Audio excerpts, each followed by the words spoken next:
আমরা কোরআনের বিধানের কথা শুনলেই মনে করি কি কাফের মুশরিকরা আমাদের অন্তরে আমাদের কাছে একটা ভীতিমূলক শব্দ ছড়িয়ে দেয়। সেটা হচ্ছে কোরআনের বিধান মানি চোরের হাত কাটা, কোরআনের বিধান মানি হচ্ছে জেনাকারকে পাথর ছুঁয়ে হত্যা করা। আপনাদের পরিষ্কার বলে দেই, ইসলামের মাহাসিন সৌন্দর্যগুলো যদি তুলে ধরা হতো তাহলে আজকে বিশ্বের মুসলিমদের এই অবস্থা হতো না।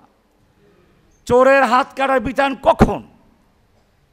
ইসলাম এত সুন্দর একটা অর্থনীতি দিয়েছে, পৃথিবীর মানুষ তিনটা অর্থনীতি দেখেছে। একটা হচ্ছে সমাজতান্ত্রিক অর্থনীতি, একটা পুঁজিবাদী অর্থনীতি, একটা হচ্ছে ইসলামিক অর্থনীতি। পুঁজিবাদী অর্থনীতিতে ব্যক্তি মালিকানা স্বীকার করা হয় ঢালাওভাবে। কলকারখানা জমি জমার মালিক যে যা আছে, যে যত পারে সে কামাই করবে, পুরোটার মালিক সে থাকবে। এতে একদিকে ধনীরা ধনী হয়, গরিবরা গরিব হয়। ধনীরা ব্যাংকে টাকা রাখে, গরিবরা সুদে টাকা নিয়ে গরু কেনে, জমি কিনে, ফসল করে। পানি বন্যা এসে গরু মরে যায়, ফসল নষ্ট হয়ে যায়, গরিবের সব কিছু ধ্বংস হয়ে গেল, সুদের টাকা দিতে হবে, ধনীর টাকা মাপ নেই, জমি বিক্রি করে, বাড়ি বিক্রি করে এবারে ধনীর টাকা পরিশোধ করে। ধনী ধনী হলো, গরিব ফতুর হলো। এই অবস্থায় যখন পৃথিবীর মানুষ একদিকে কেউ 10 তলায়, কেউ গাছতলায়, কেউ আমির, কেউ ফকির, এ অবস্থা চলতে থাকলো, তখন আসলো সমাজতান্ত্রিক অর্থনীতির স্লোগান, কেউ খাবে তো কেউ খাবে না, তা হবে না, তা হবে না। কেউ গাছতলায়, কেউ 10 তলায়, তা হবে না, তা হবে না। তাহলে কি করতে হবে? তারা এবারে এই গরিব ধনীর বৈষম্যের মূল কারণটা কি, এটা তারা খুঁজে পেল ব্যক্তি মালিকানা। কলকারখানা, আয় রোজগারের উৎস, জমি জমা ইত্যাদির মালিকানা, ব্যক্তি মালিকানা থাকার কারণেই একদল ধনী হচ্ছে আর একদল গরিব হচ্ছে। সুতরাং সমাধান হচ্ছে এই যে জমি জমা কলকারখানা সব কিছু ব্যক্তি মালিকানা থেকে বাতিল করে দিয়ে রাষ্ট্রের দখলে নিয়ে যাওয়া হবে। রাষ্ট্র সব কিছুর মালিক হবে, রাষ্ট্র সব কিছু নিয়ন্ত্রণ করবে, আর জনগণ শুধু কাজকর্ম করবে। মাস শেষে সকলকে সমানভাবে সুযোগ সুবিধা দেওয়া হবে, সবাই একভাবে খাবে, একরকম বেতন পাবে, কোনো বৈষম্য থাকবে না। এই স্লোগান শুনলো মানুষ, খুব পছন্দ করলো। দলে দলে মানুষ এই সমাজতান্ত্রিক অর্থনীতি গ্রহণ করলো। রাশিয়ার মতো দেশ, চায়নার মতো দেশ, বড় বড় অনেকগুলো দেশ এই অর্থনীতিকে গ্রহণ করলো। গ্রহণ করার পরে মানুষ যা দেখলো সেটা আরও ভয়াবহ। মানুষ বুঝতে পারলো মাথা ব্যথা দূর করার জন্য মাথাটাকে কেটে ফেলে দেওয়া যেরকম, এই বৈষম্য দূর করার জন্য ব্যক্তি মালিকানা দূর করাটা সেরকমই। দেশের সমস্ত কলকারখানা, জমি জমা, আয়ের উৎস সব কিছুর মালিকানা ব্যক্তির থেকে ছিনিয়ে নিয়ে রাষ্ট্রের কয়েকজন মুষ্টিমেয় লোককে মালিক বানিয়ে দেওয়া হলো। দেশের সমস্ত জনগণ শ্রমিক আর দাসে পরিণত হলো। এভাবে মানুষের স্বাধীনতা কেড়ে নেওয়া হলো। এটা হলো প্রথম সমস্যা। 2 নম্বর সমস্যা হলো এই, সকলকে সমান করা হবে যে স্লোগান দেওয়া হয়েছিল, এটাও টিকে নাই। কারণ হচ্ছে একটা দেশের চালাতে গেলে পরে পুলিশ থেকে শুরু করে প্রধানমন্ত্রী পর্যন্ত হাজার স্তর তৈরি করতে হয়। আপনি বলবেন যে ক্ষমতার ক্ষেত্রে বিভিন্ন স্তর থাকবে, সুযোগ সুবিধা সমান থাকবে। দেখা গেল বাস্তবে তাও হয় নাই। লেনিন, কার্ল মার্কসদের জীবন, তাদের চালচলন আর দেশের সাধারণ জনগণের চালচলন এক নয়। এরপরে তৃতীয় সমস্যা দেখা দিল, ব্যক্তি মালিকানা না থাকার কারণে আপনার জমিতে আপনি যদি চাষাবাদ নিজে করেন, ফসল উৎপন্ন করলে আপনি মালিক হবেন, এই চিন্তা করেন, তাহলে আপনি 3 বার ফসল উৎপন্ন করবেন, কষ্ট বেশি করবেন, জমি জমায় চাষটা ভালো দিবেন। এরকমভাবে আপনার কলকারখানায় আপনি কাজকর্ম বেশি করবে, উৎপন্ন বেশি হবে। ব্যক্তি মালিকানা না থাকার কারণে যেটা হলো, দেশের আয় উৎপন্ন শেষ হয়ে গেল, দেশে অভাব দেখা দিল। এবারে মানুষ বুঝতে পারলো যে এই সমাজতান্ত্রিক অর্থনীতি, এটা স্লোগান যত ভালো হোক না কেন, এটা ফাঁকা আওয়াজ ছাড়া কিছুই নয়। এবারে জনগণ ওই বড় বড় লেনিন, কার্ল মার্কসের মূর্তিগুলোকে ভেঙ্গে চুরমার করে দিয়ে, যেগুলো সহজে ভাঙ্গা সম্ভব হয় নাই। আমাদের দেশে দেখেছেন কিছুদিন আগে যে ক্রেন দিয়ে রশি লাগিয়ে টেনে হেঁচড়ে ভেঙ্গে চুরমার করেছে, রাশিয়ার বড় বড় মূর্তিগুলোকে ভেঙ্গে সাগরে নিক্ষেপ করেছিল। এবারে আসলো তৃতীয় অর্থনীতি, সেটা হচ্ছে ইসলামের অর্থনীতি। ইসলাম কোরআনে বলছে, ওয়াকাযালিকা জাআলনাকুম উম্মাতাও ওয়াসাতাল লিতাকুনু শুহাদা আলান নাস। আমি তোমাদেরকে মধ্যমপন্থী উম্মাহ হিসাবে সৃষ্টি করেছি। সব ক্ষেত্রে মধ্যম। অর্থনীতির ক্ষেত্রে আমি দেখাচ্ছি, অর্থনীতির ক্ষেত্রে ইসলাম বলল ব্যক্তি মালিকানা থাকবে, কলকারখানা জমি জমার মালিকানা তোমার থাকবে। এতে তোমার আয়ের দিকে আগ্রহ বাড়বে, উৎপন্ন বাড়বে, দেশের আয় বাড়বে। অপর দিকে শুনে রাখবে, পুঁজিবাদী অর্থনীতির মতো সবটার মালিক তুমি নও। তোমার মালের মধ্যে গরিব, দুঃখী, অসহায় মানুষ অধিকার আছে। কোরআন বলছে, অফি আমওয়ালিহিম হাক্কুল লিসাইলি ওয়াল মাহরুম। ধনীদের মালের মধ্যে গরিবের অধিকার আছে, অধিকার। তার মানে হচ্ছে পুঁজিবাদী অর্থনীতিতে ধনীরা যেরকম গরিবদের শোষণ করে, এক কথায় বলতে গেলে গরিবদের মালের মধ্যে ধনীদের অধিকার আছে। আর যাকাত সম্পূর্ণ তার উল্টা। কোরআন বলছে ধনীদের মালের মধ্যে গরিবের অধিকার আছে। এমন এক অর্থনীতি বাস্তবায়ন করা হয়। আল্লাহর রাসূল সাল্লাল্লাহু আলাইহি ওয়াসাল্লাম সাহাবায়ে কেরামদের বললেন, আল ফাকরা তাখাফুন, তোমরা কি দারিদ্র থেকে ভয় পাচ্ছ? জেনে রাখো, তোমাদের ভিতরে এত প্রাচুর্যতা আসবে, দুনিয়ায় সম্পদের এত সায়লাব আসবে, আমি তোমাদের জন্য দারিদ্র থেকে ভয় পাচ্ছি না, বরং তোমাদের অর্থের কারণে, দুনিয়ার সম্পদের কারণে তোমরা ঈমান থেকে বের হয়ে যাও কিনা সে আশঙ্কা করছি। বেশি দিন যেতে হয় নাই, বেশি দিন যেতে হয় নাই। সাহাবায়ে কেরামদের যুগেই বিভিন্ন জায়গায় যাকাতের টাকা দেওয়ার মতো লোক খুঁজে পাওয়া যায় নাই। ইয়ামানের গভর্নর মুআজ বিন জাবাল রাদিয়াল্লাহু তাআলা আনহু ইয়ামানের থেকে যাকাতের অর্থ নিয়ে মদিনায় চলে আসলেন। খলিফাতুল মুসলিমিন বললেন, ব্যাপার কি? যাকাতের নিয়ম হচ্ছে যেই এলাকার যাকাত ওই এলাকার গরিবদের ভিতরে বন্টন করা হবে, তুমি এখানে কেন নিয়ে আসলে? সাহাবী মুআজ বিন জাবাল গভর্নর বলছেন, আমিরুল মুমিনিন, চেষ্টা করেছি অনেক, কিন্তু পুরা ইয়ামানে যাকাত দেওয়ার মতো কোনো লোক খুঁজে পাই নেই। এটা আসলে ইসলামের অর্থনীতির সৌন্দর্য। খলিফাতুল মুসলিমিন ওমর রাদিয়াল্লাহু তাআলা আনহু খলিফা। রোম সম্রাটের গোয়েন্দারা আসলো, সাহাবীদের জিজ্ঞেস করছে, তোমাদের বাদশা কোথায়? সাহাবারা বলেন, আমাদের তো বাদশা হয় না, আমাদের একজন খলিফা হয়, আমিরুল মুমিনিন হয়। আচ্ছা ঠিক আছে, তোমাদের খলিফা কোথায় আছেন? তালাশ করে শুনলো যে তার একটা উট হারানো গেছে, ওটা তালাশ করতে গেছেন। গোয়েন্দারা আশ্চর্য হলো, অর্ধজাহানের বাদশা ওমর ইবনে খাত্তাব, তার উট হারানো গেছে। এরপরে কোনো অফিসারের চাকরি যায় নাই, এরপরে আবার খুঁজতে নিজেই গেলেন। ওরা চিন্তা করলো, ঠিক আছে আমরা ওনার পিছনে যাই। আচ্ছা বলো, তোমাদের খলিফা কোন দিকে গেল? একজন সাহাবীর সঙ্গে গেলেন, এই দিকে চলে গেছে। দেখে যে একটা উট বাঁধা আছে খেজুর গাছের সঙ্গে, আর একটা লোক চিত হয়ে শুয়ে আছে। যখন শুয়েছিল তখন সম্ভবত ছায়া ছিল, আস্তে আস্তে সূর্য ছায়া সরে গেছে, লোকটার অর্ধেক রৌদ্রে অর্ধেক ছায়ায়, ঘামে আর মাটিতে একাকার হয়ে আসছে।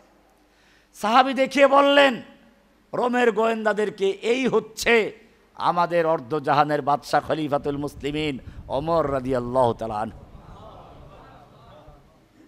রোমের গোয়েন্দারা আশ্চর্য হলো, আর তাদের অজান্তে তারা বলল, ওমর তুমি তোমার দেশের জনগণের নিরাপত্তা দিয়েছ, জনগণ তোমার নিরাপত্তা দিয়েছে।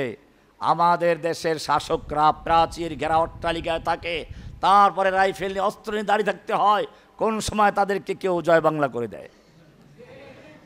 ভাইয়েরা আমার, ওমর রাদিয়াল্লাহু তাআলা আনহুর অনেক ইতিহাস আছে।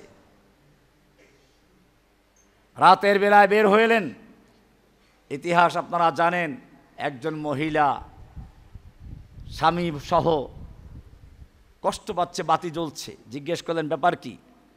বলে, তোমাকে বলে তো লাভ নেই, আমার স্ত্রীর সন্তান হবে। এই মুহূর্তে একজন মহিলার প্রয়োজন।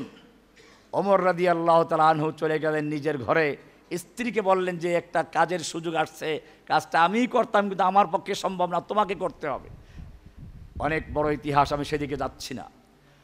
আলী রাদিয়াল্লাহু তাআলা আনহুর সময় প্রধান বিচারপতি কাজী শোরাইহ, আমিরুল মুমিনিনের লৌহবর্ম হারিয়ে গেছে, যুদ্ধের পোশাক হারিয়ে গেছে।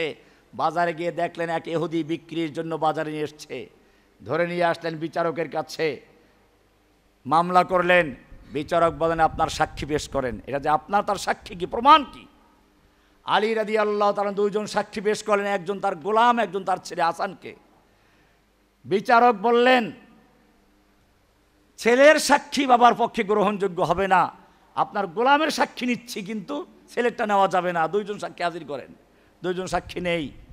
বিচারের রায় দিলেন ইহুদির পক্ষে, ওইটা ইহুদি মালিক। ইহুদি দেখলো খলিফাতুল মুসলিমিন, তার অধীনস্থ একজন বিচারকের আদালতে হাজির, আর তার কাছে সাক্ষী প্রমাণ চাওয়া হলো। সাক্ষী দিতে না পারায় বিচারের রায় আসলার জন্য ইহুদির পক্ষে সঙ্গে সঙ্গে কালিমাতুশ শাহাদা পাঠ করে ঈমানুল্লাহ আশহাদু আল্লা ইলাহা, মনে করতে হবে আল্লাহ সুবহানাহু ওয়া তাআলা আদম আলাইহিস সালামকে সেটাই বলেছিলেন, ফাইম্মা ইয়াতিয়ান্নাকুম মিন্নি হুদান, আমি তোমাদের কাছে এমনিতেই ছেড়ে দিচ্ছি না, হুদান যাবে, আমার রাহনুমাই যাবে, আমার নির্দেশনা যাবে, আমার সংবিধান যাবে। ফামান তাবিয়া হুদায়া, যেই ব্যক্তি আমার হেদায়েত মেনে চলবে, আমার হুকুম মেনে চলবে, ব্যক্তি জীবনে, পারিবারিক জীবনে, সামাজিক জীবনে, রাষ্ট্রীয় জীবনে, আন্তর্জাতিক জীবনে, ব্যাংকে, আদালতে, ফালা খাউফুন আলাইহিম ওয়ালা হুম ইয়াহজানুন, তাদের কোনো ভয় থাকবে না, তাদের কোনো চিন্তা থাকবে না। কে বলেছেন? আল্লাহু আল্লাহু আল্লাহু আল্লাহ।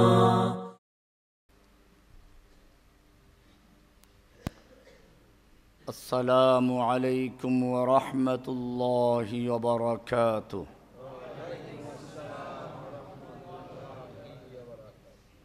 আলহামদুলিল্লাহ, আলহামদুলিল্লাহি ওয়া কাফা وسلام على عباده الذين اصطفى أما بعد فأعوذ بالله من الشيطان الرجيم بسم الله الرحمن الرحيم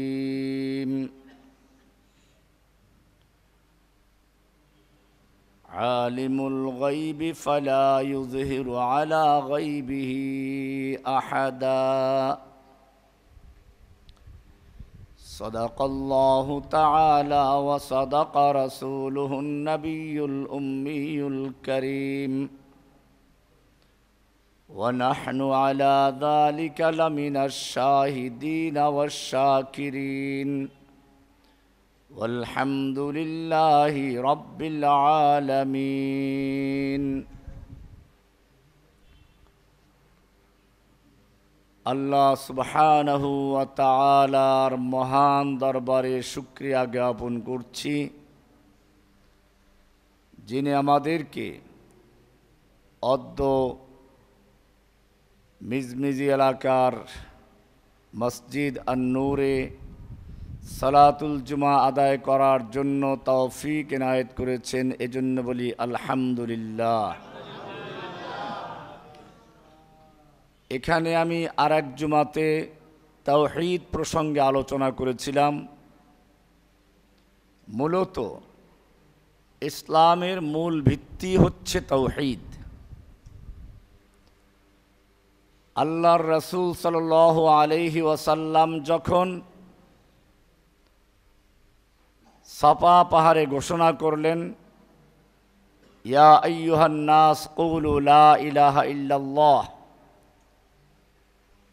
মক্কার কাফেররা ক্ষেপে গেল, উত্তেজিত হলো, আল্লাহর রাসূল সাল্লাল্লাহু আলাইহি ওয়াসাল্লামের উপরে আক্রমণ করতে উদ্যত হলো। তারা যে ভাষায় প্রতিবাদ করেছিল তা ছিল এরকম, আজআলাল আলিহাতা ইলাহান ওয়াহিদা, সে আমাদের সব ইলাহগুলোকে বাতিল করে দিয়ে এক ইলাহ কেন্দ্রিক করে ফেলল। অর্থাৎ ইসলাম বহু ইলাহ বহু রবকে বাতিল করে দিয়ে এক আল্লাহর ইবাদত, এক আল্লাহর তাওহীদকে প্রতিষ্ঠা করার জন্যই তার সূচনা থেকে কাজ করেছে। ইউসুফ আলাইহিস সালাতু ওয়াস সালাম যখন জেলে ছিলেন, সেখানেও তিনি বলেছিলেন, ইয়া সাহিবাই সিজন আরবাবুম মুতাফাররিকুনা খায়রুন আমিল্লাহুল ওয়াহিদুল কাহ্হার। হে আমার কারাগারের দুই বন্ধু, আরবাবুম মুতাফাররিকুনা খায়রুন, বহু ইলাহ বহু রব, এটা কি উত্তম নাকি এক আল্লাহ যিনি সর্বময় ক্ষমতার অধিকারী? সূরা ইউসুফ 39 নম্বর আয়াত। কোরআনে আল্লাহ সুবহানাহু ওয়া তাআলা আরো ইরশাদ করেছেন, লাউ কানা ফীহিমা আলিহাতুন ইল্লাল্লাহু লাফাসাদাতা। যদি আসমানে এবং জমিনে, নবমণ্ডল ও ভূমণ্ডলে একাধিক ইলাহ থাকত, তাহলে সেই আল্লাহগুলোর গণ্ডগোলে, যুদ্ধে, মারামারিতে আসমান জমিন ভেঙ্গে চুরমার হয়ে যেত। কোরআনের সূরা আম্বিয়া 21 নম্বর সূরা 22 নম্বর আয়াত। এই কারণে আল্লাহ সুবহানাহু ওয়া তাআলা সূরা নাহল 16 নম্বর সূরার 51 নম্বরাতে বলেছেন, ওয়াকাল আল্লাহু লা তাত্তাখিযু ইলাহাইন ইসনাইন, তোমরা দুই আল্লাহ বানাবে না। এক আল্লাহর ইবাদত করবে মসজিদে, আর এক আল্লাহর ইবাদত করবে সামাজিক জীবনে, রাষ্ট্রীয় জীবনে, আন্তর্জাতিক জীবনে। এটা করো না। আমরা দেখব আল্লাহ সুবহানাহু ওয়া তাআলা আমাদের যে নিষেধ করেছেন, দুই আল্লাহর ইবাদত করো না, সূরা নাহলের 51 নম্বর আয়াত। আমরা কি করি এটা দেখব।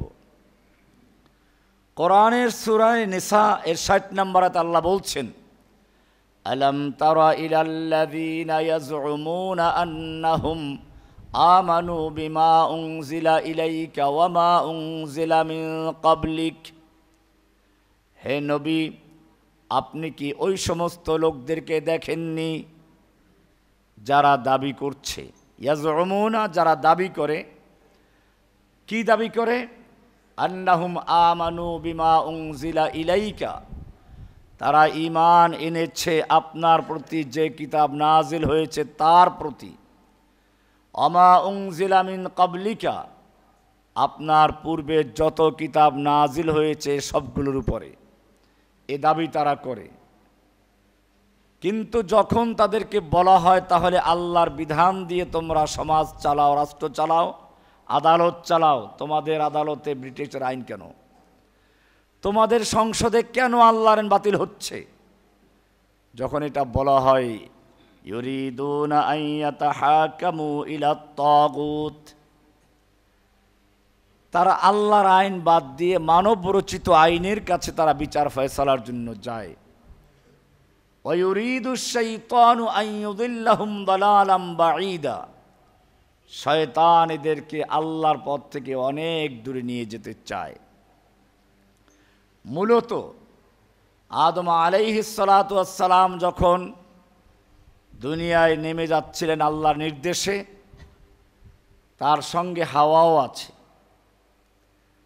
চিন্তায় পড়ে গেলেন যে ইবলিস আমাকে জান্নাত থেকে বহিষ্কারের সব আয়োজন করলো, সেই ইবলিস আমার সঙ্গেই যাচ্ছে। সে আমার সন্তানদেরকেও ধোঁকা দিবে, আমার সন্তানদেরকে গোমরাহ করবে, পথভ্রষ্ট করবে। আরও দুশ্চিন্তার কারণ হচ্ছে, আমার সন্তানের বয়স হবে 60, 70, 100 বছর পর্যন্ত, ইবলিসের বয়স হবে কিয়ামত পর্যন্ত।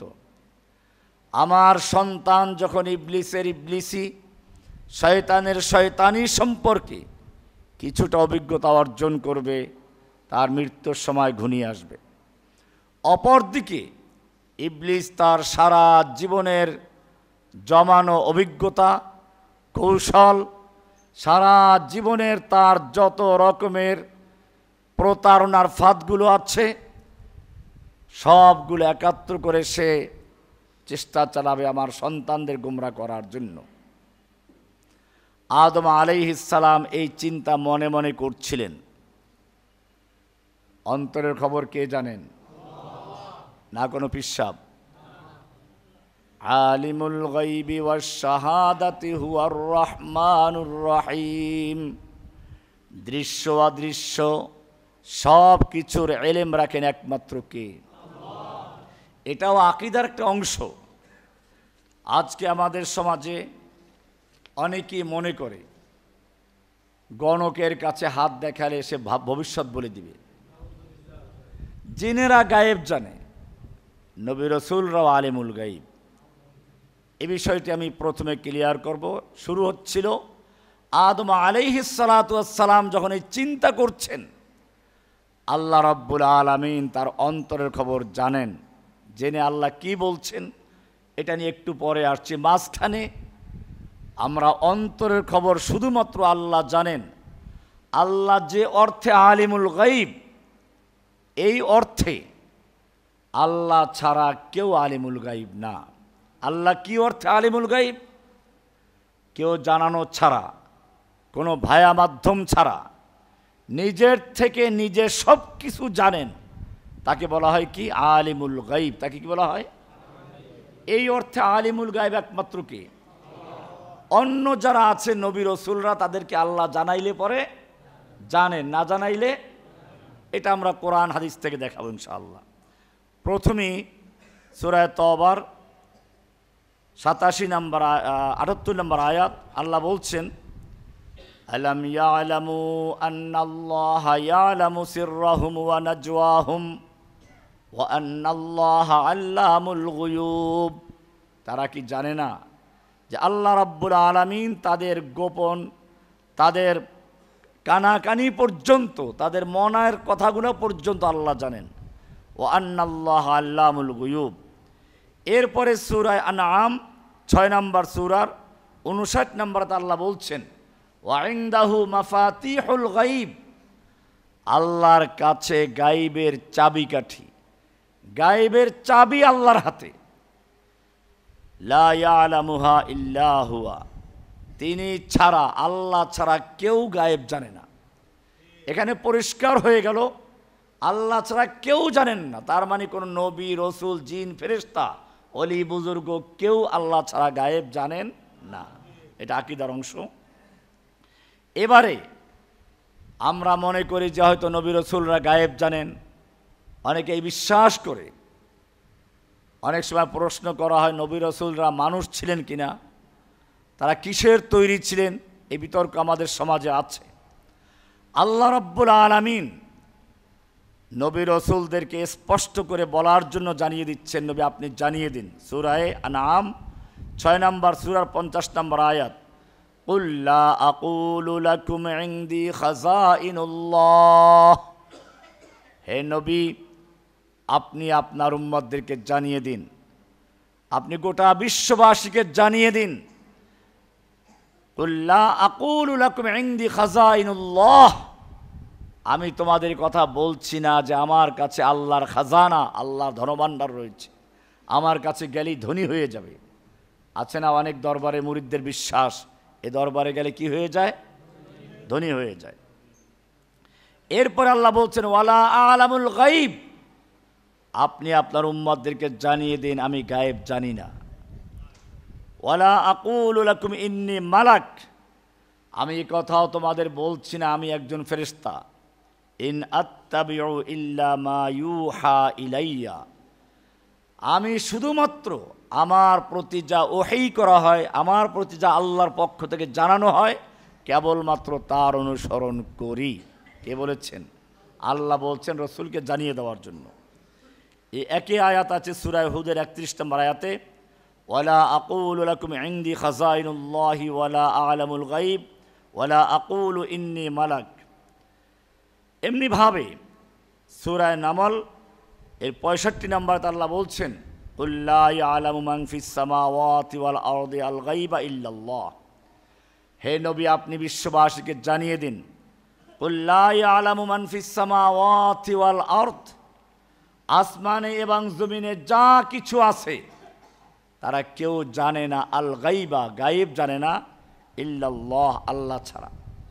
এখানে পরিষ্কার হয়ে গেল যে আল্লাহ ছাড়া অন্য কোনো মাখলুক সৃষ্টি, সে হোক নবী, হোক রসুল, হোক ফেরেশতা, হোক সে জিন, হোক সে গণক বা কোনো পীর, কেউ গায়েব জানে না। এটা আকীদার বিষয়। আমি দেখেছি অনেক সুফি বা ভণ্ড পীরদের মুরিদদের কিতাবে লেখা আছে, আশ-শাইখু জাসুসু কলবিল মুরিদ, পীর হচ্ছে মুরিদের অন্তরের গোয়েন্দা। ইয়াদখুলু ওয়া ইয়াখরুজু, পীর মুরিদের অন্তরের ভিতরে ঢোকে প্রবেশ করে, ঢোকে প্রবেশ করে। ওয়ালা ইয়াত্তালিউ আলাইহিল মুরিদ, মুরিদ তার টেরও পায় না। কোরআন থেকে আমরা বুঝলাম যে আল্লাহ ছাড়া কেউ আলিমুল গাইব নন। এবারে আল্লাহর রসুলকে আল্লাহ বলছেন যে আপনি আরেকটা বিষয় জানিয়ে দিন, কুল লা আমলিকু লিনাফসি নাফআন ওয়ালা দাররান ইল্লা মা শা আল্লাহ। হে নবী, আপনি আপনার বিষয়টি জানিয়ে দিন, আমি নিজের কোনো উপকার ক্ষতি সম্পর্কে আমি জানি না, আল্লাহ যা চান তা ছাড়া।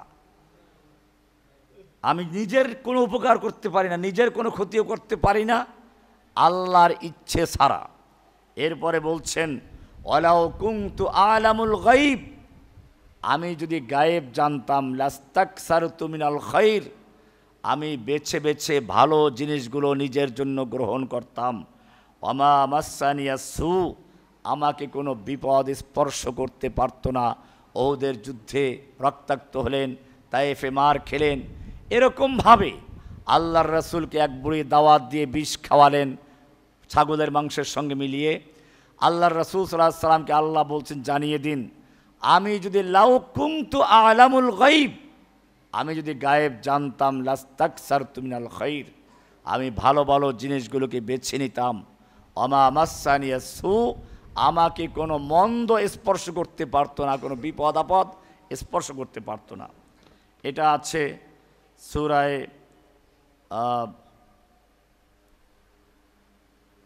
188 নম্বর আয়াত, সূরা আনআমের সম্ভবত, সূরা আরাফের। এরপরে কোরআনের আল্লাহ সুবহানাহু ওয়া তাআলা এক এক নবী সম্পর্কে বলেছেন।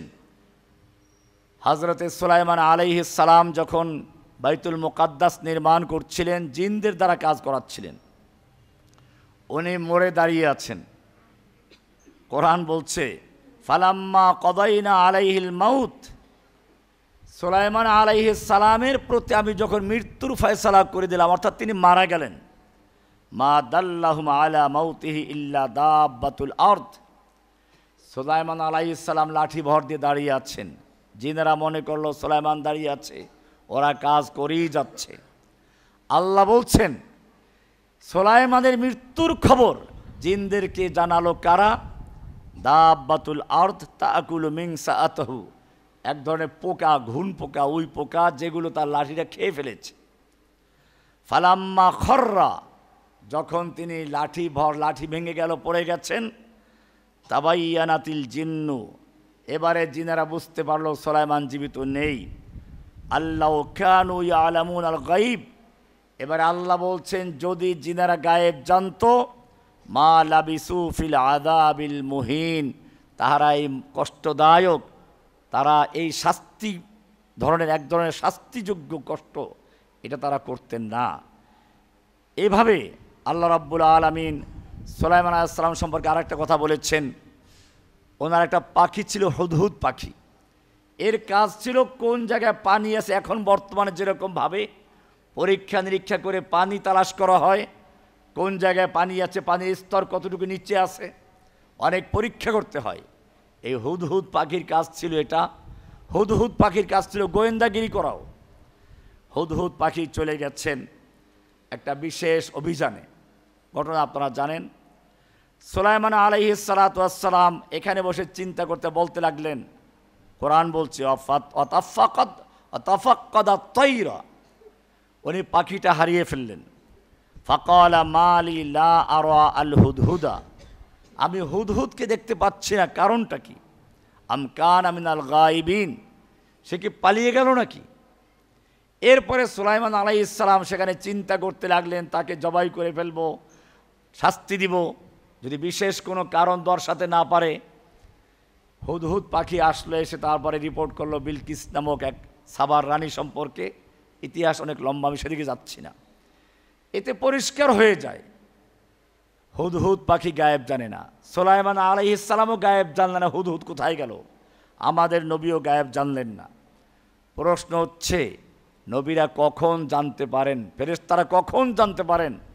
কোরআন পরিষ্কার করে বলছে সূরা ইউসুফের 102 নম্বর আয়াতে, যালিকা মিন আম্বাইল গায়ব, নবীরা যা কিছু তোমাদের জানান, যালিকা মিন আম্বাইল গায়ব, এ সবগুলো হচ্ছে গায়েবের খবর, নুহিহি ইলাইকা, যেগুলো আমি তাদের প্রতি ওহী করে থাকি। নবীরা আমাদেরকে যা কিছু জানান সব কিছু আল্লাহর পক্ষ থেকে জানানোর পরেই জানেন, আল্লাহ না জানালে তারা কিছুই জানেন না। এটা আছে সূরা ইউসুফের 102 নম্বর আয়াতে। এরপরে আছে সূরা আলে ইমরানের 44 নম্বর আয়াতে। কোরআনে আল্লাহ সুবহানাহু ওয়া তাআলা সূরা জিনের আরেক আয়াতে বলেছেন, আলিমুল গায়ব ফালা ইউযহিরু আলা গায়বিহি আহাদা, আল্লাহ তাআলাই হচ্ছেন একমাত্র আলিমুল গায়ব, তিনি যতটুকু যাকে জানান এছাড়া কেউ গায়েব জানে না। এবারে আমরা একটা প্রসিদ্ধ আয়াত থেকে দলিল পেশ করব, আয়াতুল কুরসি, যেটা সূরা বাকারার 255 নম্বর আয়াত। আল্লাহ বলছেন, ওয়ালা ইউহিতুনা বিশাইইম মিন ইলমিহি ইল্লা বিমা শাআ, আল্লাহ তাআলা যতটুকু যাকে জানানোর ইচ্ছে করেন সে অতটুকুই জানে। পরিষ্কার হয়ে গেল, আল্লাহ ছাড়া কোনো নবী রাসূল গায়েব জানেন না, আল্লাহ ছাড়া কোনো ফেরেশতারা গায়েব জানেন না, আল্লাহ ছাড়া কোনো জিন গায়েব জানে না, আল্লাহ ছাড়া কোনো টিয়া পাখি গায়েব জানে না, আল্লাহ ছাড়া কোনো অলি বুজুর্গ গায়েব জানেন না। সুতরাং কেউ যদি বিশ্বাস করে কোনো পীর ফকির তার মুরিদের অন্তরের খবর জানে, অন্তরের গোয়েন্দা, এসবগুলো শিরকের গুনাহ। আলোচনা হচ্ছিল আদম আলাইহিস সালাম যখন দুনিয়াতে অবতরণ করছেন, তিনি চিন্তায় পড়ে গেলেন, আমি দুনিয়াতে নেমে যাচ্ছি, আমার সঙ্গে আমার সন্তানও আছে, তার মানে স্ত্রী থাকা মানে সন্তান থাকা। চিন্তায় পড়ে গেলেন, আমার সন্তানদেরকে ইবলিস গুমরাহ করবে। আরও বড় দুশ্চিন্তার কারণ হচ্ছে এই, আমার সন্তানদের বয়স 60, 70, 80, 100 বছর, ওর বয়স হবে কিয়ামত পর্যন্ত। আমার সন্তান যখন ইবলিসের ইবলিসি, শয়তানের শয়তানি সম্পর্কে একটু বুঝে উঠবে, তখন তার মৃত্যুর সময় ঘনিয়ে আসবে। অপরদিকে ইবলিস তার সারা জীবনের জমানো কলা কৌশল কাজে লাগিয়ে আমার সন্তানদেরকে গুমরাহ করবে, পথভ্রষ্ট করবে। আল্লাহ সুবহানাহু ওয়া তাআলা অন্তর্যামী, এবার তিনি জানাচ্ছেন, কুল নাহবিতু মিনহা জামিআ, ও আদম, তুমি এবং তোমার স্ত্রী এবং এর মাধ্যমে তোমার কিয়ামত পর্যন্ত যত আনেওয়ালা সন্তান আছে সব নিয়ে দুনিয়াতে অবতরণ করো। ফাইম্মা ইয়াতিয়ান্নাকুম মিন্নি হুদান, জেনে রাখো আমি তোমাকে শয়তানের খপ্পরে ছেড়ে দিচ্ছি না। শয়তান তোমাদেরকে ইচ্ছে করলে গুমরাহ করবে, পথভ্রষ্ট করবে, বিভ্রান্ত করবে, এই সুযোগ শয়তানের থাকবে না। ফাইম্মা ইয়াতিয়ান্নাকুম মিন্নি হুদান, জেনে রাখবে আমার পক্ষ থেকে তোমাদের কাছে হুদান যাবে, হুদান পথ নির্দেশিকা। হুদান মানে হচ্ছে রোডম্যাপ, হুদান মানে হচ্ছে সংবিধান, হুদান মানে হচ্ছে নীতিমালা। ফাইম্মা ইয়াতিয়ান্নাকুম মিন্নি হুদান, আমার পক্ষ থেকে তোমাদের কাছে হেদায়েত যাবে, আমার পক্ষ থেকে তোমাদের কাছে সংবিধান যাবে। ফামান তাবিআ হুদায়া, যেই ব্যক্তি আমার হেদায়েতকে, আমার পথ নির্দেশনা মেনে চলবে, ব্যক্তি জীবনে, পারিবারিক জীবনে, সামাজিক জীবনে, রাষ্ট্রীয় জীবনে, আন্তর্জাতিক জীবনে, সংসদে, আদালতে, সব জায়গায় যারা আমার বিধানকে মেনে চলবে, আমার পথ নির্দেশিকা মেনে চলবে, ফালা খাউফুন আলাইহিম ওয়ালা হুম ইয়াহজানুন, তাদের কোনো ভয় নেই, তাদের কোনো চিন্তা নেই, তাদের ভয় নেই তাদের শত্রু কত বড় শক্তিশালী, তাদের ভয় নেই তাদের শত্রু কত চালাক, তাদের ভয় নেই তাদের শত্রুর কত অস্ত্র আছে। এক কথায় আল্লাহ সব জানিয়ে দিয়েছেন। আল্লাহ ওয়াদা করলেন আদমের সঙ্গে, তোমাকে আমি এমনি ছেড়ে দিব না, হেদায়েতনামা দিব। এবারে প্রশ্ন হচ্ছে আল্লাহ সে হেদায়েতনামা দিয়েছেন কিনা। আমরা কোরআনের শুরুতেই দেখব, কোরআনকে জিজ্ঞেস করব।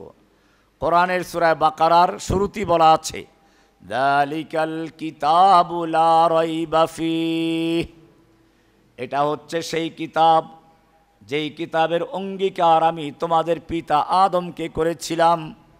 যালিকাল কিতাবু লা রাইবা ফীহি হুদাল লিল মুত্তাকিন, এটা হচ্ছে সেই হুদাল লিল মুত্তাকিন, আমি তোমাদের যে হেদায়েতনামা দেওয়ার জন্য অঙ্গীকার করেছিলাম, যেই নীতিমালা দেওয়ার অঙ্গীকার করেছিলাম, এটা হচ্ছে সেই কিতাব।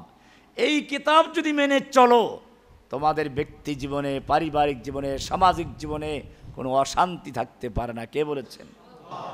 আল্লাহ সুবহানাহু ওয়া তাআলা। এজন্য কোরআনের কিছু বিধান আমি দুই একটা দেখাচ্ছি। উদাহরণস্বরূপ, সামাজিক বিশৃঙ্খলা দূর করার জন্য আল্লাহ তাআলা বিধান দিয়েছেন। কোরআনের সূরা মায়েদার 90-91 নম্বর আয়াতে বলছেন, ইন্নামাল খামরু ওয়াল মাইসিরু ওয়াল আনসাবু ওয়াল আজলামু রিজসুম মিন আমালিশ শাইতানি ফাজতানিবু, নিশ্চয় মদ, জুয়া, মূর্তি, লটারি এই সবগুলো শয়তানের কাজ, নাপাক কাজ। ফাজতানিবুহু, হে মুমিনগণ তোমরা এর থেকে বিরত থাকো। এখানে বললেন এই পর্যন্ত। এরপরে আল্লাহ বলছেন, ইন্নামা ইউরিদু শাইতানু আন ইউকিআ বাইনাকুমুল আদাওয়াতা ওয়াল বাগদা ফিল খামরি ওয়াল মাইসির, নিশ্চয়ই শয়তান এই মদ এবং জুয়ার মাধ্যমে তোমাদের সামাজিক জীবনে বিশৃঙ্খলা সৃষ্টি করতে চায়। ইসলাম চায় তোমাদেরকে ঐক্যবদ্ধ রাখতে, তোমাদের ভ্রাতৃত্ববোধ তৈরি করার জন্য। শয়তান চায় ইউকিআ বাইনাকুমুল আদাওয়াতা ওয়াল বাগদা ফিল খামরি ওয়াল মাইসির, মদ এবং জুয়ার মাধ্যমে তোমাদের সামাজিক জীবনে শত্রুতা তৈরি করা, বিশৃঙ্খলা তৈরি করা, ঘৃণা তৈরি করা। এটা আমরা দেখি, সন্তান মাকে হত্যা করছে, সন্তান মাকে জবাই করছে মাদকের টাকা জোগাড় করার জন্য। মাদকের টাকা জোগাড় করার জন্য চুরি ডাকাতি করছে, সমাজে বিশৃঙ্খলা তৈরি হচ্ছে। আল্লাহ স্পষ্ট বলেছেন, আইয়ুকিআ বাইনাকুমুল আদাওয়াতা ওয়াল বাগদা ফিল খামরি ওয়াল মাইসির, মদ এবং জুয়ার মাধ্যমে শয়তান সমাজের মধ্যে অশান্তি সৃষ্টি করতে চায়, মানুষের মধ্যে ঘৃণা সৃষ্টি করে, শত্রুতা সৃষ্টি করে। এরপরে কোরআন আরও একটা গুরুত্বপূর্ণ কথা বলেছে, ওয়ায়াসুদ্দাকুম আন যিকরিল্লাহ, শয়তান তোমাদেরকে মদ এবং জুয়ার মাধ্যমে আল্লাহর জিকির থেকে সরিয়ে দিতে চায়। এটা কি বলেছেন? অনেক গুরুত্বপূর্ণ কথা। জিকিরের মাধ্যমে আসলে কি হয়, এটা কোরআনের আরেকটা আয়াতে আল্লাহ ব্যাখ্যা দিয়েছেন, আলা বিযিকরিল্লাহি তাতমাইন্নুল কুলুব, আল্লাহর জিকিরের মাধ্যমে তাতমাইন্নু, স্থির হয়, আল কুলুব, কলব। কলবটা কি এটা খুব খেয়াল করে বোঝার চেষ্টা করবেন। কলবুন শব্দের অর্থ হচ্ছে, আমরা বলি অন্তর, মন। আরবিতে কলব শব্দের অর্থ হচ্ছে পার্শ্ব পরিবর্তনকারী। সহজ ভাষায় বললে পোল্ট্রিবাজ, যে এক এক সময় এক এক পোল্ট্রি নেয়। মনে করুন আমরা যখন দুনিয়ায় প্রথম আগমন করেছিলাম, মায়ের কোলে ছিলাম, তখন আমাদের কলবের সম্পর্ক মায়ের সঙ্গে। মা ছাড়া আমাদের কলব কাউকে আপন মনে করে না, অন্য কেউ কোলে নিলে কান্নাকাটি শুরু করে দেয়। এবারে যখন শিশুটা একটু বড় হয়ে গেছে, খেলার সঙ্গীদের সঙ্গে দৌড়াদৌড়ি করার সুযোগ এসেছে, এখন মায়ের থেকে পোল্ট্রি নিয়ে এসে বন্ধুবান্ধবদের সাথে ঘোরাফেরা করছে, কলবের সম্পর্ক ওদের সাথে হয়ে গেছে। এবারে আরও বড় হয়ে গেলে স্কুলে যাওয়া শুরু করলো, স্কুল, কলেজ, ইউনিভার্সিটি পর্যন্ত তার বন্ধু হচ্ছে তার পড়ার সাথীরা। এদের ছাড়া সে আর কাউকে বন্ধু ভাবে না, আগেরগুলো পোল্ট্রি মেরেছে। এবারে যখন লেখাপড়া শেষ করে বিয়ে করেছে, এবারে তার কলবের সম্পর্ক স্ত্রীর সঙ্গে। স্ত্রী ছাড়া সে আর ওই শিক্ষা জীবনের বন্ধুবান্ধবের কথা আর মনেও করে না। এবারে স্ত্রী থেকে আবার যখন সন্তান আসলো, এবারে কলব তার সন্তানের সঙ্গে সম্পৃক্ত হয়ে গেছে। স্ত্রীর চেয়ে গুরুত্ব এখন সন্তানের বেশি। সন্তান বড় হয়ে গেছে, লোকটা বুড়ো হয়ে গেছে, সন্তানের সন্তান হয়ে গেছে। এবারে বুড়ার কাজ হচ্ছে নাতি পালা, নাতিকে হাত ধরে স্কুলে নিয়ে যাওয়া, নাতির সঙ্গে বাসায় খেলাধুলা করা, অর্থাৎ তার কলবের সম্পর্ক নাতির সঙ্গে। বারবার সে পোল্ট্রি নিচ্ছে। এবারে নাতিও বড় হয়ে গেছে, বুড়া এবারে অচল হয়ে গেছে, বিছানায় পড়ে গেছে। সন্তান যদি দিনদার হয় তাহলে তো খোঁজ খবর নেয়, খাওয়া দাওয়া করায়, পরিষ্কার পরিচ্ছন্ন করায়। সন্তান যদি দিনদার না হয় তাহলে তাকে বৃদ্ধাশ্রমে রেখে চলে আসে। ওইখানে বসে সে চিন্তা করে, আমার কলবের প্রশান্তি আসলে কারো সাথে না। এখন সে কাকে ডাকে? দেখবেন অনেক বুড়া মানুষ সারা জীবনে মসজিদ ধারে কাছেও আসে নাই, বুড়া হলে পরে আস্তে আস্তে মসজিদে আসে, ঠিক কিনা? কারণ এটা হলো এই কথাই, এজন্য বলা হয়েছে দার জওয়ানি তওবা কর দন শিবায়ে পয়গম্বরি অক্তে পীরি গুরগে জালিম মিশাওয়াদ পরহেজগার।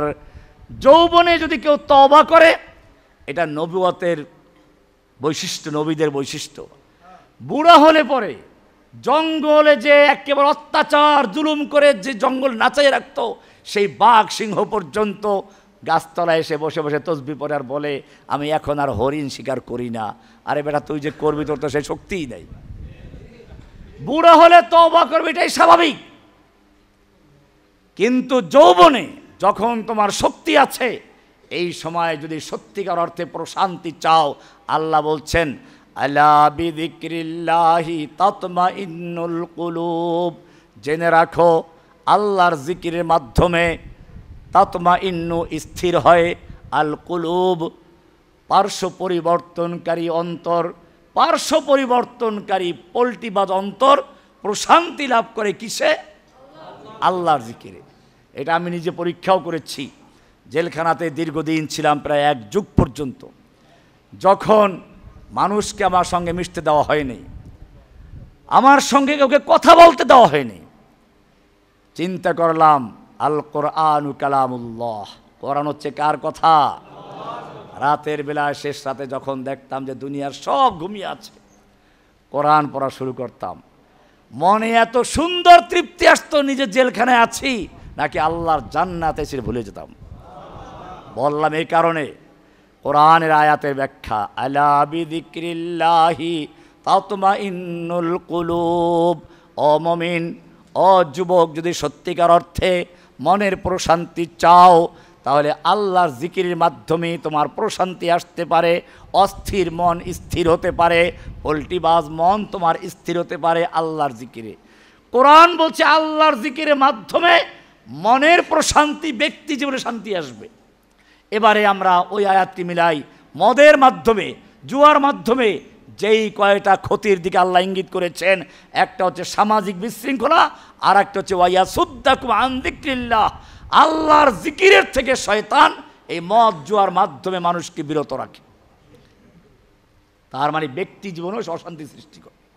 এভাবেই আল্লাহ সুবহানাহু ওয়া তাআলা বলছেন, কোরআনের বিধান যদি মেনে চলতে পারো, এমনিভাবে মদ ইসলামে আল্লাহ তাআলা হারাম করেছেন, সুদও হারাম করেছেন। সুদ সম্পর্কে বলেছিলাম যে সুদের মাধ্যমে একদল মানুষ, গরিবরা গরিব হয়, সমাজ ধ্বংস হয়ে যায়, আর একদল ধনীরা অঢেল সম্পত্তির মালিক হয়ে যায়, যা আমাদের বাংলাদেশ তো বলার অপেক্ষা রাখে না। এ কারণে আল্লাহ সুবহানাহু ওয়া তাআলা কোরআনের সূরা বাকারার 275 থেকে শুরু করে 79 পর্যন্ত পরিষ্কার বলেছেন, ওয়া হাল্লাল্লাহুল বাই'a ওয়া হাররামার রিবা, আল্লাহ তাআলা ব্যবসাকে হালাল করেছেন, সুদকে করেছেন হারাম। এরপরে কোরআন বলছে, ইয়া আইয়ুহাল্লাযীনা আমানুত্তাকুল্লাহ, হে ঈমানদারগণ তোমরা আল্লাহকে ভয় করো, ওয়াদারু মা বাকিয়া মিনার রিবা ইন কুনতুম মুমিনিন, তোমাদের যত পাওনা সুদ আছে সমস্ত সুদগুলো বর্জন করো, ইন কুনতুম মুমিনিন, সত্যিকার যদি আল্লাহকে বিশ্বাস করো, আল্লাহর প্রতি ঈমান রেখে থাকো। সূরা বাকারা 278 নম্বর আয়াত। এরপরে আল্লাহ বলছেন, ফাইল্লাম তাফআলু, আল্লাহর বিধান সুদ হারাম এ কথা জানার পরেও যদি বর্জন না করো, ফাযানু বিহারবিম মিনাল্লাহি ওয়া রাসূলি, তাহলে তোমরা আল্লাহ এবং আল্লাহর রাসূলের সঙ্গে যুদ্ধের জন্য প্রস্তুত হয়ে যাও। কে বলেছেন? কোরআন। এবারে আমাদের বলছে, আল্লাহর 2-1টা বিধান দেখালাম। এবারে আমরা যারা কোরআনের উপরে ঈমান এনেছি দাবি করি, কোরআনের বিধান মানতে রাজি না, সূরা নিসার 60 নম্বরে আল্লাহ বলছেন, আলাম তারা ইলাল্লাযীনা ইয়াজউমুনা আন্নাহুম আমানু বিমা উনজিলা ইলাইকা ওয়া মা উনজিলা মিন ক্বাবলিক, হে নবী আপনি কি ওই সমস্ত লোকদেরকে দেখেননি যারা দাবি করছে আন্নাহুম আমানু বিমা উনজিলা ইলাইকা, আপনার প্রতি নাজিলকৃত কিতাবের প্রতি ঈমান এনেছে, ওয়া মা উনজিলা মিন ক্বাবলিকা, আপনার পূর্বে যত কিতাব নাজিল হয়েছে সব কিতাবের প্রতি ঈমান এনেছে, একেবারে পাকা মুমিন এই দাবি করে। কিন্তু যখন তাদেরকে বলা হয় তাহলে তোমরা ব্রিটিশের আইন বাদ দিয়ে কোরআনের আইন দিয়ে বিচার ফয়সালা করো, সংসদে আল্লাহর আইন দিয়ে তোমরা বিচার ফয়সালা তৈরি, আল্লাহর আইন বাতিল করো না, তখন তারা করে কি, ইউরিদুনা আন ইয়াতাহাকামু ইলাত তাগুত ওয়া ক্বাদ উমিরু আন ইয়াকফুরু বিহি, তারা আল্লাহর আইনকে বাদ দিয়ে সমাজ জীবনে, রাষ্ট্রীয় জীবনে, ব্যাংকে, আদালতে, সংসদে তাগুতের আইন মানে নিজেদের মন গড়া আইন দিয়ে দেশ চালায়। ওয়া ক্বাদ উমিরু আন ইয়াকফুরু বিহি। এবারে আল্লাহ তাআলা এই লোকদের সম্পর্কে একটা পরিচয় দিয়েছেন, নাম দিয়েছেন। আমরা তো একটা মুনাফিকদের কিছু লক্ষণ জানি, জিজ্ঞেস করলে সবাই বলতে পারবেন। মুনাফিকদের লক্ষণ কয়টা? তিনটা, এক হাদিসে চারটে আছে। কি কি? ইদা হাদ্দাসা কাযাবা, যখন কথা বলে মিথ্যা বলে, কথা বললে কি বলে? ওয়াইদা ওয়াদা আখলাফা, ওয়াদা করলে খেলাফ করে, ওয়াদা করলে কি করে? 3 নম্বরে কি? ওয়াইদা আতুমিনা, আমানত রাখলে খেয়ানত করে, 3টে গেল। 4 নম্বর ওয়াইদা খাসামা ফাজারা, কারোর সাথে ঝগড়া লাগলে অশ্লীল ভাষা ব্যবহার করে, গালিগালাজ করে, এটাও মুনাফিকদের লক্ষণ। এই 4টা লক্ষণ যার ভিতরে পাওয়া যাবে, আল্লাহর রাসূল সাল্লাল্লাহু আলাইহি ওয়াসাল্লাম বলছেন সে হলো একেবারে নির্ভেজাল মুনাফিক, খালেস মুনাফিক। এটা হাদিসে বলা। মুনাফিক সম্পর্কে আজকে আলোচনা করছি না, আমি বলতেছি আল্লাহর রাসূল মুনাফিক বলেছেন তাদের সম্পর্কে না, ওটা আপনারা সবাই জানেন। আমি আজকে আপনাদেরকে বলবো একটা ভিআইপি মুনাফিক সম্পর্কে।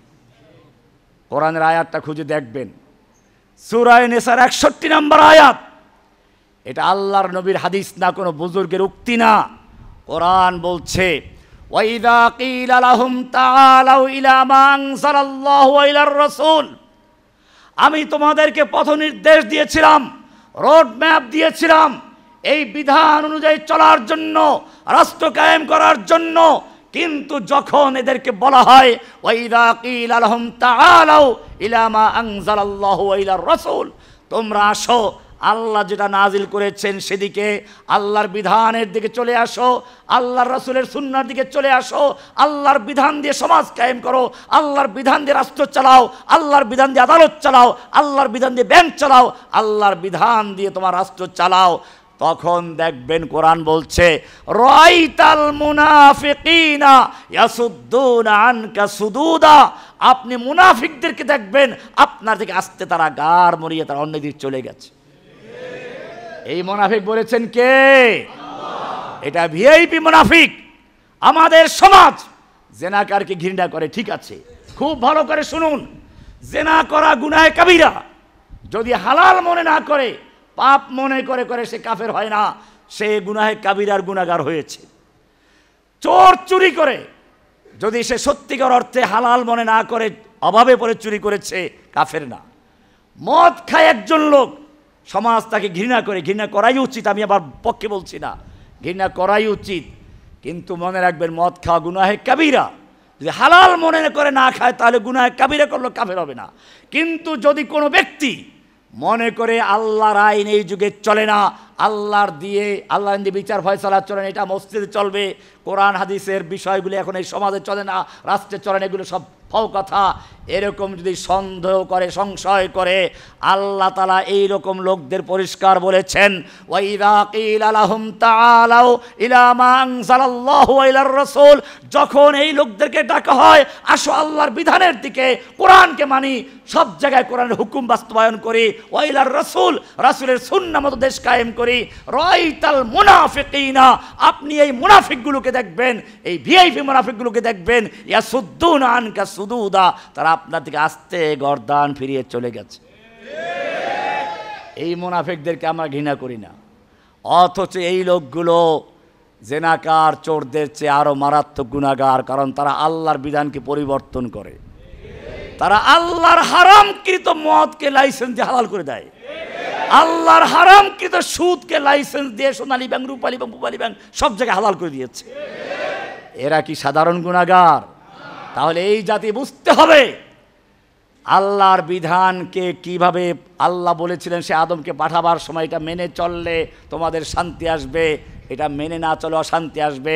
এইবারে একটা আয়াত বলে আমি শেষ করে দিচ্ছি, কোরআনের সূরা নিসার 65 নম্বর আয়াত, ভালো করে শুনুন। আল্লাহ বলছেন ফালা ওয়া রাব্বিকা লা ইউমিনুনা, না আপনার রবের কসম ওরা মুমিন হতেই পারে না, যতই দাবি করুক, যত নামাজ পড়ুক, রোজা রাখুক, হজ করুক, যাকাত দেখ, টুপি রাখুক, দাড়ি রাখুক, লা ইউমিনুনা, ওরা মুমিন হতেই পারে না হাত্তা ইউহাক্কিমুকা ফীমা শাজারা বাইনাহুম, যতক্ষণ পর্যন্ত তাদের পারস্পরিক মামলা মোকদ্দমার ক্ষেত্রে, বিচার ফয়সালার ক্ষেত্রে আপনার কাছে বিচারের জন্য না আসে, কোরআন হাদিসের বিচার মেনে না নেয়, সুম্মা লা ইয়াজিদু ফি আনফুসিহিম হারাজাম মিম্মা কাদাইতা, অতঃপর আপনি যেই বিচার করবেন, আপনি যে রায় দিবেন, কোরআন যে সিদ্ধান্ত দিবে, এই ব্যাপারে তাদের মনে কোনো সংশয় থাকতে পারবে না।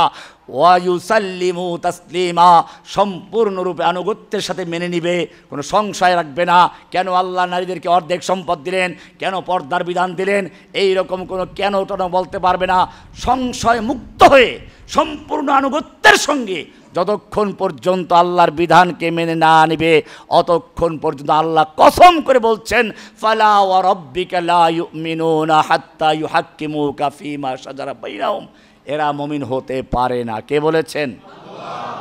বোঝা গেল আমি যেখান থেকে শুরু করেছিলাম। আল্লাহ তাআলা বলেছিলেন আমার পক্ষ থেকে তোমাদের কাছে নীতিমালা যাবে, রোড ম্যাপ যাবে, হেদায়েতনামা যাবে, সংবিধান যাবে। এটা যদি মেনে চলো তাদের কোনো ভয় নেই, মেনে না চললে তোমাদের সব জায়গায় অশান্তি হবে। বোঝা গেল সারা বিশ্বে আজকে মুসলিমদের অশান্তি, মার খাওয়া, আজকে সব জায়গায় অত্যাচারিত, নির্যাতনিত হওয়ার মূল কারণ হচ্ছে আল্লাহর বিধানকে অমান্য করা।